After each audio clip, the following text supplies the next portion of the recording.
A new program for you on the YouTube home for BamaOnline.com. That's right. It's Ask BOL Anything. Travis Schreier, senior analyst for BamaOnline.com, back with you and joined this time by Andrew Bone, longtime veteran of the University of Alabama beat, whether it's mostly recruiting, but certainly very knowledgeable in the ways of the Alabama Crimson Tide football program in general as well. Andrew, this is the first one we've done of these.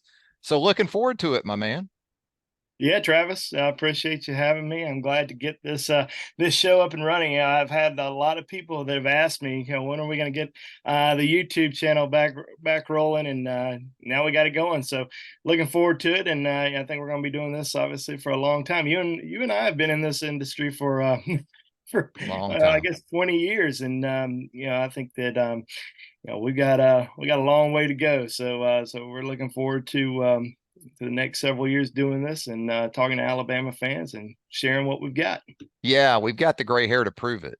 As you Yeah, can that's tell, right. usually I've got the salt and pepper beard going as well. You But know, when I yeah, when I first started in this industry, I had hair. I don't I have any had I either. had a I Yeah. had a mop on my head, and I always tell whenever I go to an event and speak or anything like that, I always tell people, don't get into the recruiting industry because you're going to lose your hair and you can get a lot of gray in your beard. So don't do it. And it always gets a pretty good laugh. But yeah, Yeah, I got a it's hat obviously. piece. I call it a hat Yeah. piece. So that's why, Yeah.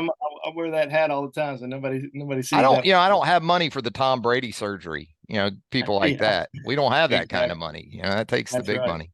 But big weekend for Alabama. Obviously, the result wasn't what the Crimson Tide wanted on the field, but I know in terms of recruiting, it was a weekend that a lot of folks had pointed to for a long time. I know right now at BamaOnline.com, you've got 10 thoughts following the big recruiting weekend for Alabama. So give us a synopsis, kind of a feeling that you have for Alabama on that front coming out of that Texas game.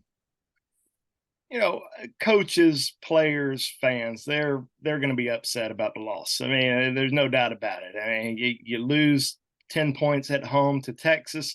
There's going to be a lot of disappointment. There's going to be a lot of, people that are angry, that are pissed off, that are just, they're not too happy about, the result. But on the flip side of that, recruits don't really care about the wins or losses. They see, a recruit goes into a stadium and a team loses and you're a recruit for that university, you're looking at it more as what can I potentially bring to the table and help this program out here in the future. So I think for the most part, it was very positive. You had a lot of kids that were in town, big names. You had a lot of commitments. I think I counted 20 of Alabama's 25 commitments between the 2024 and 2026 recruiting classes were all in town for the game. And, a lot of positive feedback from those guys. Really looking forward to getting on campus, starting to compete. Working hard. I even reached out to Julian Sang, the five-star quarterback.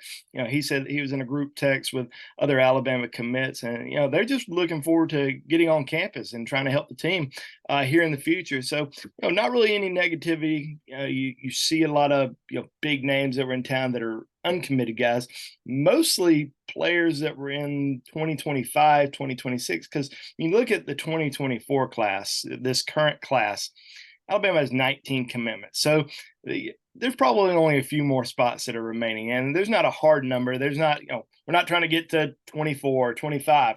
Alabama is, probably going to get anywhere between 24, 27 players in this class. It all kind of depends on, these next few months, who they can bring in, who they feel like they can potentially land. But then you can also look into the transfer portal. If there's somebody out there that not really comfortable in taking just yet, you can go look for a defensive lineman, look for an inside linebacker, or somebody like that in the transfer portal. But from speaking to several players, myself, Joseph Hastings, one of our recruiting analysts on Bama Online, it was all positive because you were in an environment that was electric. The stadium was rocking throughout the night despite the loss. It was just a great atmosphere, and we're going to see a lot of those kids back in Tuscaloosa this season. I mean, the good thing about the Texas game, it wasn't a game in November. It was a game the second week of September. So you're going to see a lot of those kids back in Tuscaloosa throughout the year because there's some more big games upcoming, including Ole Miss, Tennessee, LSU. Those are going to be some must-get games, must-get-to games for a lot of these top recruits. And they had a lot of fun. I mean, we had a chance to talk to several of these guys. Jordan Seaton, was a big visitor this past weekend. Kind of going into some of our surprise visitors that were on campus.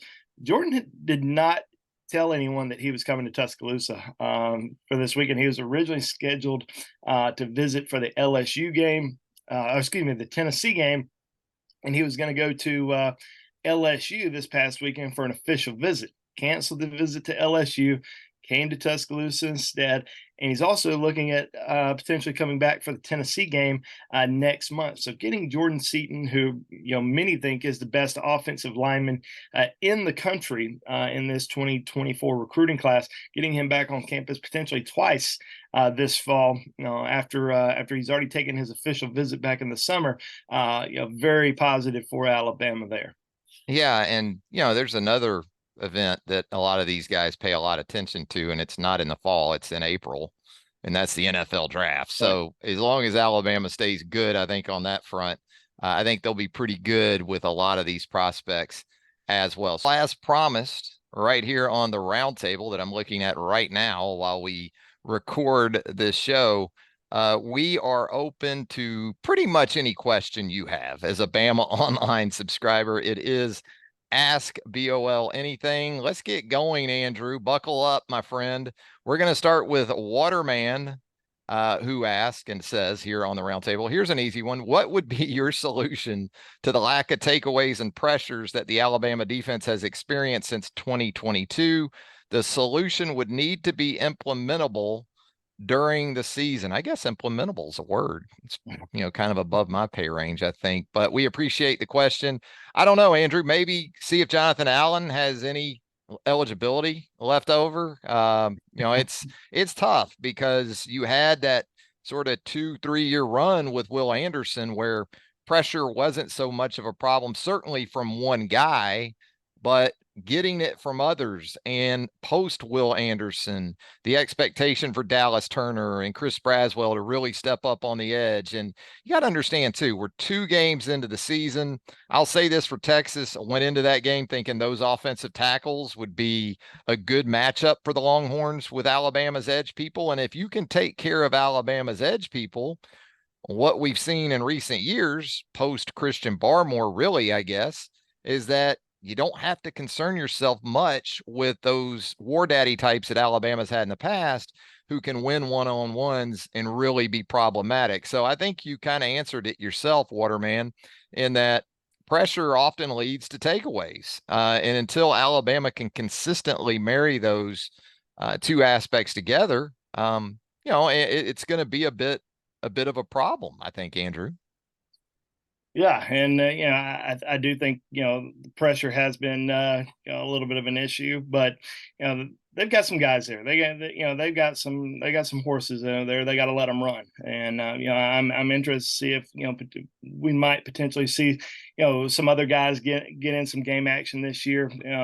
They signed an elite outside linebacker class in 2023. 3 5-star guys: Jonze Pierre, Keon Keeley, Quay Rousseau.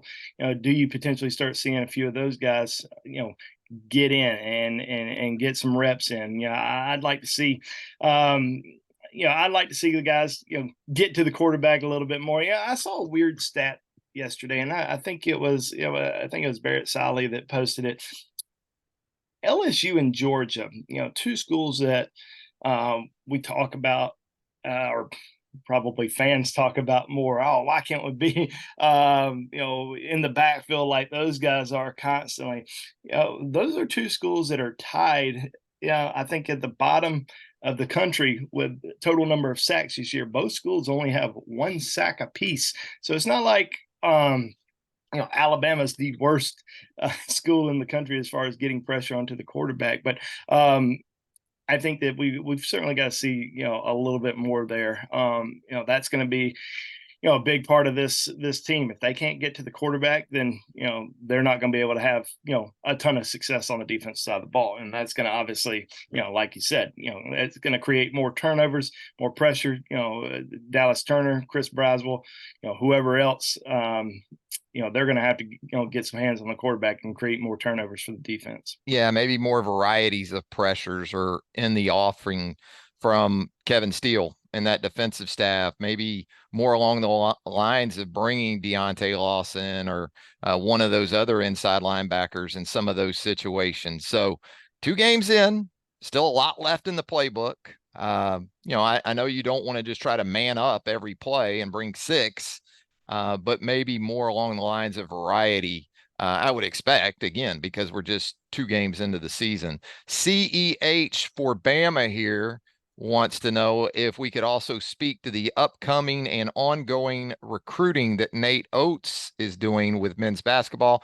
Well, thanks to Joseph Hastings, who Andrew mentioned earlier, our outstanding recruiting analyst for this there at Bama Online. A couple big time official visitors were expected in town over the weekend, including Con Kneppel, the 6'5" shooter. Well, just a scorer in general, really, from Milwaukee, Wisconsin. Joseph had the follow-up interview for you right there at BamaOnline.com. I'd say this, Andrew, kind of like Alabama football, Nate Oats is swimming in the big pond. I mean, when you talk about the visitors between Tyler Betsy and Con Kneppel, you're talking about 2 top 30 guys. I think Kneppel's a top 15. So he's going after the big fish. And I think because of the style of play, and well, of course, also you're seeing guys kind of like what we talked about with football, more and more prominent in the NBA draft. Those things are coming together, and the recruiting effort can only benefit from that. Yeah, I mean, no doubt. We're starting to see more and more kids not only visit. I remember back in the day, covering Alabama football recruiting back during the Shula years. We used to think, man, it'd be impressive if Alabama was ever able to get a 5-star kid just to visit campus, and then all of a sudden, Coach Saban comes in and he's getting a lot of those 5-star kids on campus, and then starting to get a lot of them to commit. And now we're starting to see. Obviously, we're seeing that with Nate Oats, and it's obviously the success of the basketball program helps. But I think you start seeing more and more guys that are getting drafted. And not just drafted, but lottery picks. I mean, that's always going to help your program, and you can sell it. Obviously a lot easier when you're having consistent success on the court and in the NBA draft. And I think Alabama is going to continue to bring in and attract those elite players. They've obviously done a great job in the transfer portal as well. And I think that Coach Oats obviously has been a breath of fresh air on the recruiting front for Alabama, and they're going to continue to have a lot of success. MS Tide fan here on the roundtable and the Ask BO Anything thread. What do you think is the issue with Dallas Turner? Maybe not totally, but essentially disappearing in the pass rush going back to last season. He hasn't matched what he did 2 years ago hardly at all. Now, you just want to talk about sacks, tackles for loss, things like that. Last year wasn't the year you expected from Dallas Turner, especially with Will Anderson on the other side in 2022. So now you go into 2023, and I think Dallas is going to probably be more the marked guy in pass rush situations.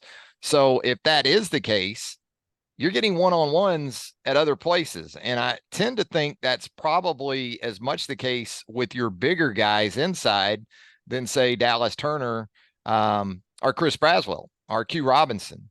And there's plenty of tape on you schematically too. So teams kind of know what's coming. That's why I mentioned the variety maybe being a bigger thing.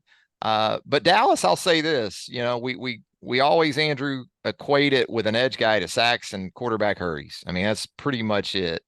But he had a big play on the 4th and 2 against Texas the other night when Alabama was able to get the stop. So again, 2 games in, well, small sample size. I know last year it wasn't what most people expected for Dallas, but I'm going to give this one a little more time to play out, I think, Andrew. Yeah, I think so. You look at this Texas game, this was the measuring stick. Where are you as a team? What areas do you need to improve on? not only as a player but as a coach. What can you change to make an impact on your defense and create more opportunities for your players? And I think that's what we're going to probably see. I'm guessing this week against South Florida, obviously not as a huge opponent, but what are we going to see in the coming weeks? Against these SEC teams, and especially against Ole Miss, who's going to throw the ball a lot. Will we see Dallas Turner and Chris Braswell in the backfield throughout the game? And they're going to have to really sit down in the film room, have kind of a coming to Jesus moment, and figure it out. Because like I said, if they can't figure out the pass rush, if they can't get to the quarterback, if they can't create distractions or excuse me, disruptions, for the offense, and offense is going to be able to. Alabama's got a great secondary. There's no doubt, but offenses are going to be able to throw the ball on them if they can't. You've got to put some pressure on these guys, and I think Kevin Steele is known for that. We've seen what he was able to do, especially during his time at Auburn. I mean, that was those Auburn defenses that he coached, were great. And that's kind of what we're expecting at Alabama. We got to see what's going to happen, and I think that, like I said, the Texas game, big measuring stick, great team. Texas, in my opinion, just from watching their team, looking at the size of their team, especially on the offensive and defensive fronts, they've got an opportunity to potentially be a college football playoff team. They look like a college football playoff team. Now we'll see kind of what the rest of the way or how the rest of the season goes for them. I mean, Quinn Ewers, a lot of people talk about, oh, well, of course, a great quarterback. I think Alabama's MO has been, they get beat when a quarterback has an outstanding football game. I mean, that's been, every loss Alabama's had, it's been because of a quarterback. Quinn Ewers was the number one quarterback recruit in the country. He was a highly recruited kid. Everyone in Texas thought he was the next generational type quarterback. So it's not like he was just some run of the mill quarterback. This is a special kid at the quarterback position that going to potentially have a chance to be a first round draft pick here in the next year or so. So it's not like Alabama was going up against some just yeah. I mean, Quinn Ewers, for his struggles with the deeper passing game prior to last Saturday night, there's no doubt. I mean, credentials as a recruit. There's a reason why he started his career at Ohio State. You don't go there if you're not of 4 at least star ilk. right. So no doubt a talented dude, and it showed up last Saturday night, He unfortunately for Alabama.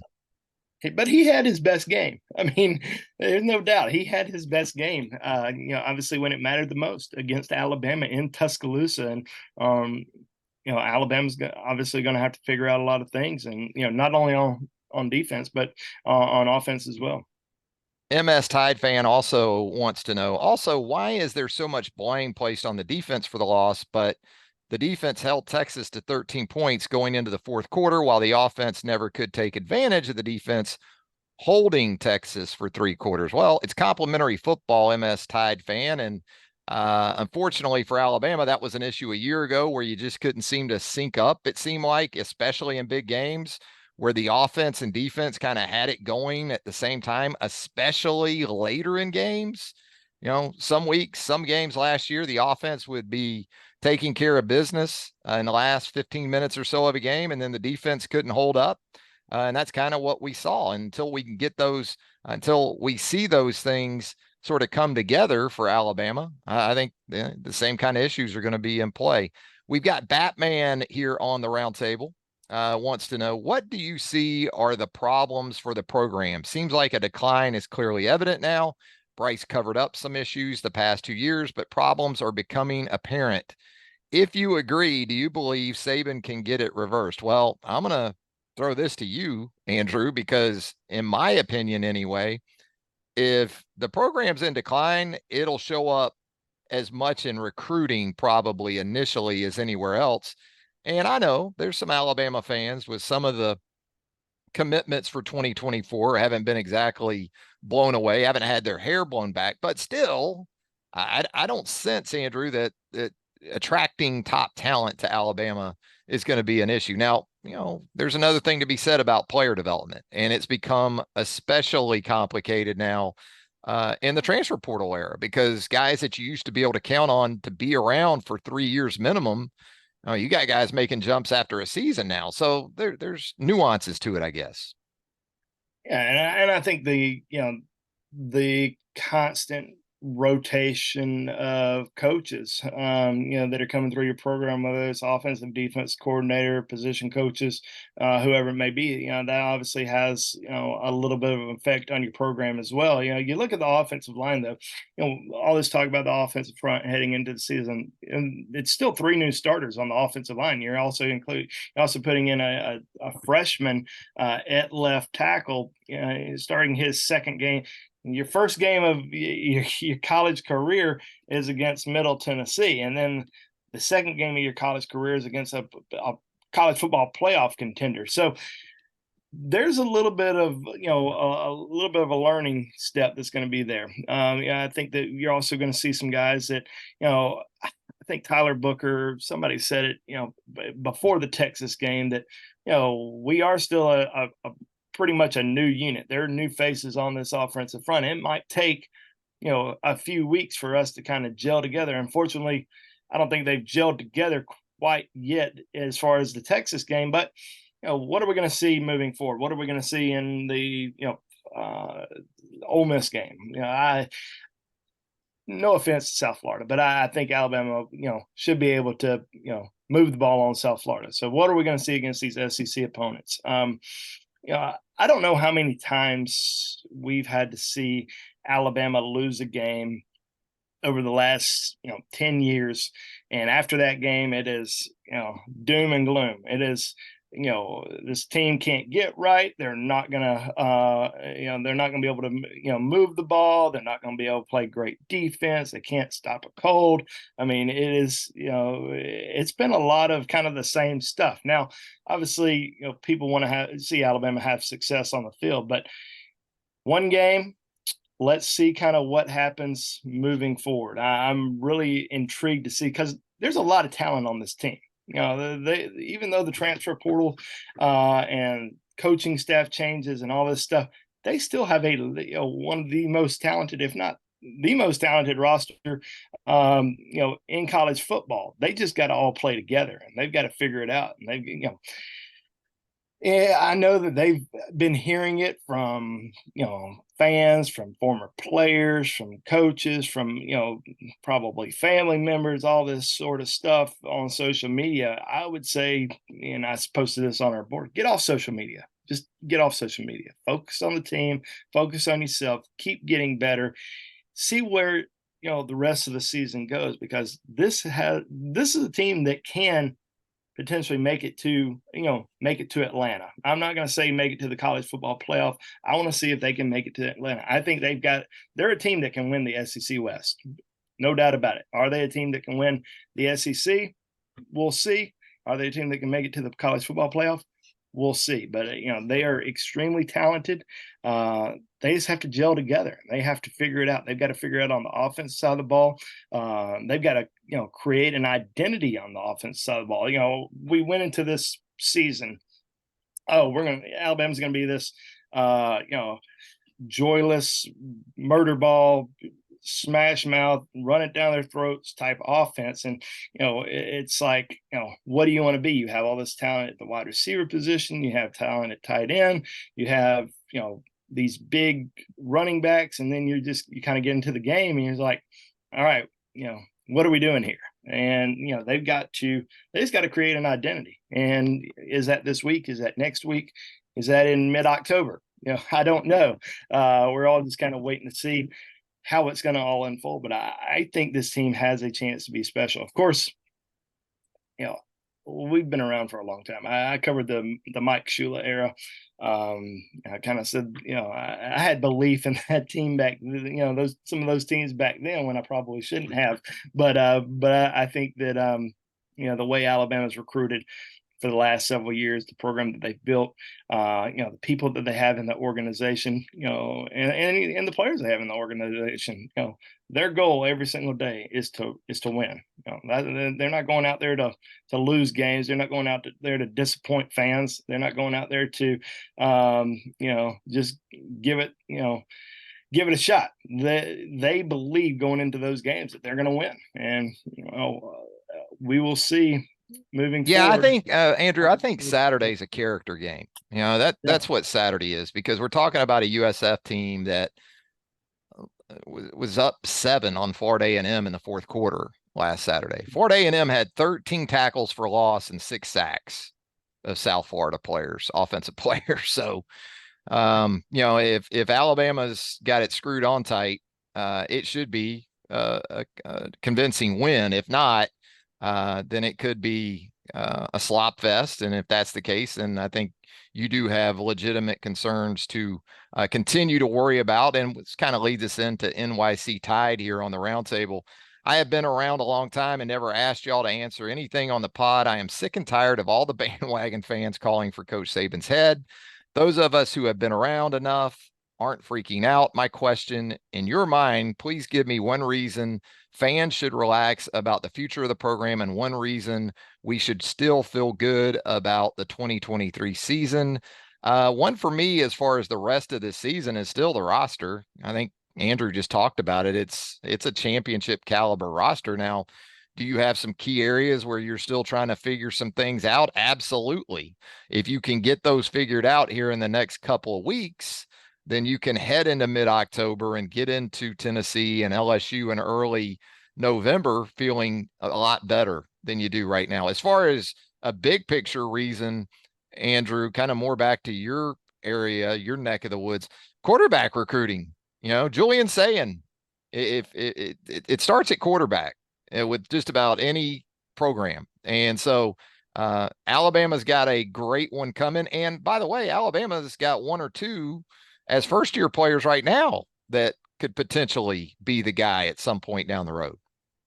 Yeah, I mean, Alabama's recruited quarterback position, really well, and obviously the success of the guys that they've, recruited in the past, guys that are in the NFL right now, have played a big role in that. But Julian's saying number one quarterback in the country according to On3 Sports. I know others have Dylan Raiola, the Georgia commitment is number one, but kind of splitting hairs with those two guys. But Julian is a really special talent. I mean, won the Elite 11, having an unbelievable senior season. All right, so let's shift to Nah here in the Ask BOL Anything thread on the BOL Roundtable. Nah wants to know about a couple of players. First, what has happened to Earl Little? Always felt like a star, pun intended. Yuck, yuck, Nah. But we haven't heard much about him since that killer A-Day pick. We'll start with that one. Earl Little, the second year player, good competition at that situation, Andrew. You bring in Amos from the transfer portal and you think, well, he's a corner. Well, that impacts what has happened at the star position, because as we know, with Malachi in there in the nickel and then shifting to Terrion Arnold when Trey Amos comes on the field in the dime at corner, that had an impact on Earl Little II. I think Earl Little's going to be fine. He did do some very nice things in the spring game, but he's still a young player. And I think sometimes that may show up in coverage like it did perhaps against Middle Tennessee when he did get on the field. And there's also a physicality to that star position that I don't know if we talk about enough. I mean, you're essentially a box defender when you're playing star. So if you're in the nickel on 1st and 10 and a team like Texas wants to run, let's say, an outside zone, you got to be capable from that standpoint of setting an edge. So a little too early. I know it's a good time to overreact following a loss, I guess. But I think Earl Little will be fine. Yeah, I think so too. The and I'm not trying to harp on fans at all, but the coaches are seeing a lot more than we are in practice every single day. In film study. I mean, they're sitting there watching film every single day.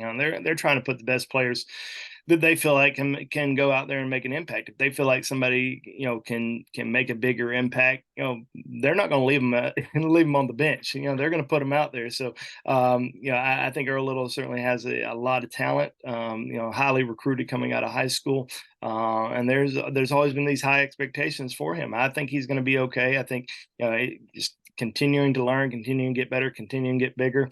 He'll be fine. I'm hoping that the lack of playing time, early this season doesn't really discourage him. Hopefully, he can just keep getting better, and hopefully, he's not one of these kids that we're potentially going to see down the road, have that thought in his head that maybe he needs to go elsewhere. I think as long as he can stick it out, he's going to have he's going to have that opportunity to make a big impact, on the field for Alabama. Yeah, I mean, even if you think ahead to 2024, let's say Kool-Aid McKinstry moves on to National Football League. That's going to have a chain reaction at Earl Little's primary positions, both Mm-hmm. star and corner. So don't need to get too far ahead of yourself.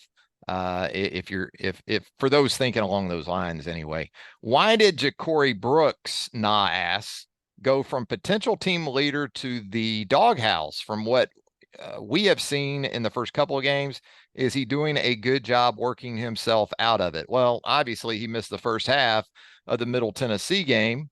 That wasn't beneficial to him. We did see him against Texas.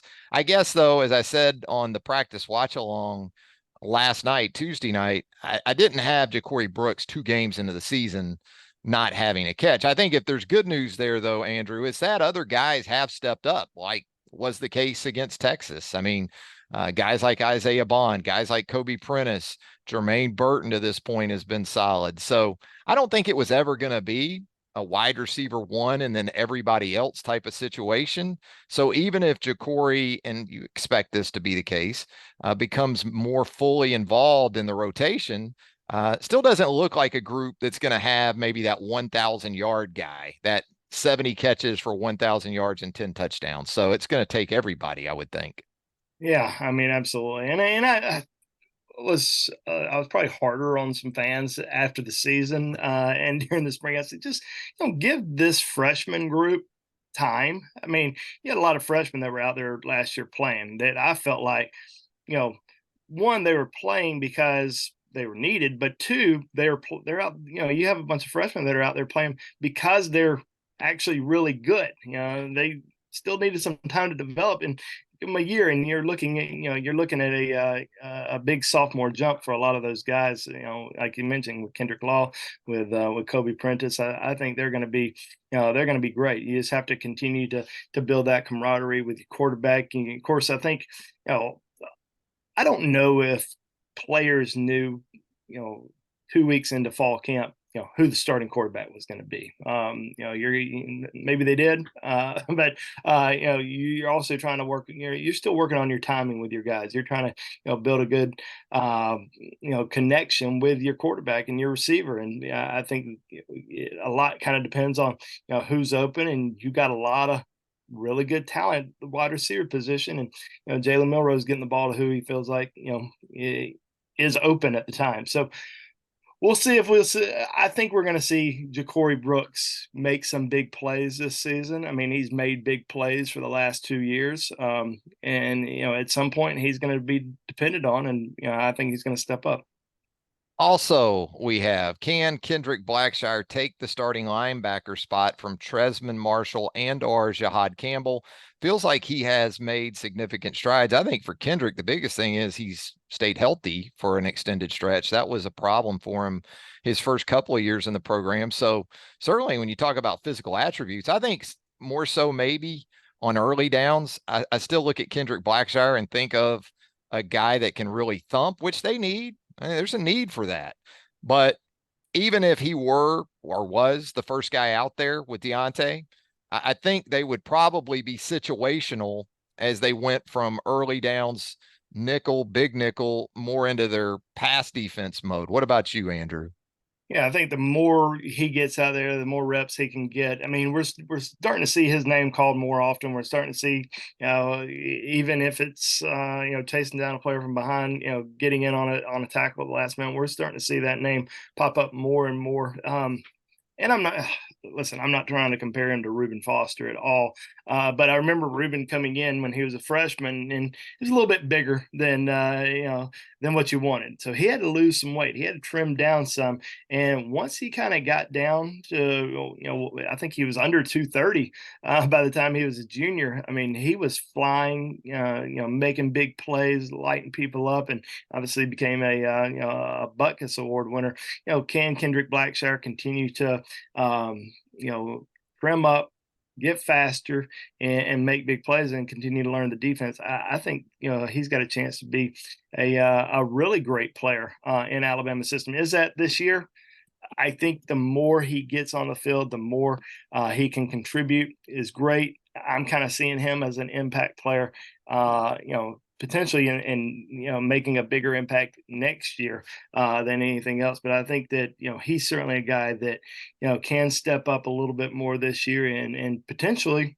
I mean, who knows? I mean, we'll see how much he's, how many reps he can continue to get in games. I mean, we're looking at those snap count observations every single week, and those numbers keep going up. So I think Alabama trusts him, and definitely believe that he can make a much bigger impact down the road.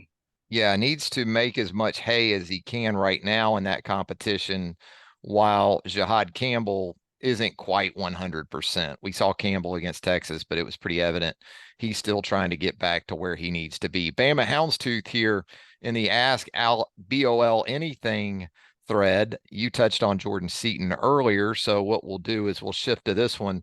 Andrew, you said Riddick and Cam Coleman are unlikely to return to Alabama for another visit, but you did not say the same for Perry. Do you think he returns for another game this season? Well, with Perry, this is a kid that was committed to Alabama for over a year. There's a lot of relationships in Tuscaloosa, a lot of connections with the Alabama staff. I think, things kind of, soured a little bit when, he flipped to Auburn, but I don't think that the communication completely stopped. Obviously, he made it back to Tuscaloosa for the Texas game. I think the biggest thing is he going to come back for another game? Will Alabama continue to recruit him? From what I've heard, they are still in communication with him. It wasn't a major surprise that he showed up to Tuscaloosa for the game. I think obviously that was kind of kept under wraps. DeMarcus Riddick, Cam Coleman, probably not as much as far as being kept under wraps. People knew that he was coming in. We reported that on Thursday or Friday of last week. But just don't see either one of them really coming back, just from what we've heard. I don't know if there's necessarily a major push to flip those guys, but I think that Alabama would be open to bringing Perry back in for another visit. I mean, they've always liked him. They've always held him in very high regard. And if he wants to come back, I think they would be very open for that happening. But as I said in the recruiting thoughts this week, I'm not putting him on flip watch right now. He's not a guy that we're seeing flip from Auburn, Alabama to Auburn, back to Alabama. We're not seeing that right now as far as pulling off a Reuben Foster or anything like that. So we'll see what happens with Perry as far as a potential visit back to Tuscaloosa later this season. But hey, I mean, it's a start just to get him back on campus. But as right now, we still consider him a solid Auburn commitment. Speaking of flip candidates, Bama Houndstooth also asked, do you see a possible flip candidate no one is currently talking about that Alabama may be a dark horse for come signing day? I think you're going to have to look at on the defensive front. Who's potentially still out there that will at least come back for a visit to Tuscaloosa down the road, or potentially on the offensive front. There were some guys back in the spring that Alabama heavily recruited, including Josiah Thompson, who's committed to South Carolina, Michael Uni, who committed to Georgia. Even though those guys haven't said anything or mentioned that they're going to, take a visit back to Tuscaloosa, we know that Alabama is still trying to work on those guys and still trying to get a visit, later on this season. Yeah, yeah, that's interesting to watch, no doubt about it. So what we're going to try to do here is wrap things up with Andrew Bone and Ask BOL Anything. Bama Houndstooth also asking, the South Florida coach was previously the OC at Tennessee. Could you just talk about the offensive system and what it could do to help the defense come Tennessee week. Yeah, I talked about that in the preseason with Alex Golish taking over at USF, and that was kind of my thinking at the time. But after the performance against Texas, I think Alabama's got plenty to work on just from an introspective standpoint. So it's more about Alabama this week than probably even thinking about Tennessee, but certainly with Golish down in Tampa, some carryover.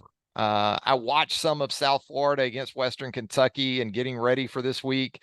So yes, the wide splits for the wide receivers, two receivers to each side outside the numbers, spread you out, get the box thinned out, and then really try to run the football with this USF offense. Put it this way: USF does not have a Hendon Hooker at quarterback. It does not have a Jalen Hyatt at wide receiver. But conceptually, yes, there will certainly be some crossover and some similarities there. And that could be a good thing. That could be a negative. We don't know. I think again, as we get out of here, Andrew, for me, it's as much about headspace for Alabama coming up on Saturday than anything else.